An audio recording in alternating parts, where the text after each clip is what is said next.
অন্তর্বর্তী সরকারি স্বরাষ্ট্র উপদেষ্টা অবসরপ্রাপ্ত লেফটেন্যান্ট জেনারেল জাহাঙ্গীর আলম চৌধুরী বলেছেন, বাংলাদেশের সার্বভৌমত্ব কোনো ধরনের হুমকির মধ্যে নেই। আজ ইন্টারন্যাশনাল ভলান্টিয়ার ডে উপলক্ষে রাজধানীর পূর্বাঞ্চলে সিভিল ডিফেন্স স্টেশনে আয়োজিত এক অনুষ্ঠানে তিনি এই মন্তব্য করেন। উপদেষ্টা বলেন, ভারতীয় মিডিয়া বাংলাদেশের বিরুদ্ধে অপপ্রচারে নেমেছে। বাংলাদেশের সংবাদ মাধ্যমই পারে তার জবাব দিতে। এ সময় ভারতেই শান্তিরক্ষী প্রয়োজন বলেও মন্তব্য করেন স্বরাষ্ট্র উপদেষ্টা।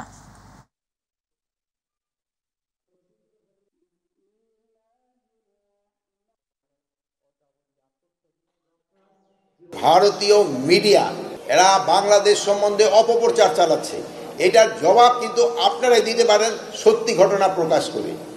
এটা ভারতের একটা কি বলবো, মানে এইরকম একটা নগণ্য প্রচার, একটা মিথ্যা প্রচার, এটা অন্য দেশের প্রতি যে করতে পারে এটা শুধু ভারতীয় মিডিয়াই পারে, অন্য কোনো দেশের মিডিয়া মনে হয় এরকম পারে না।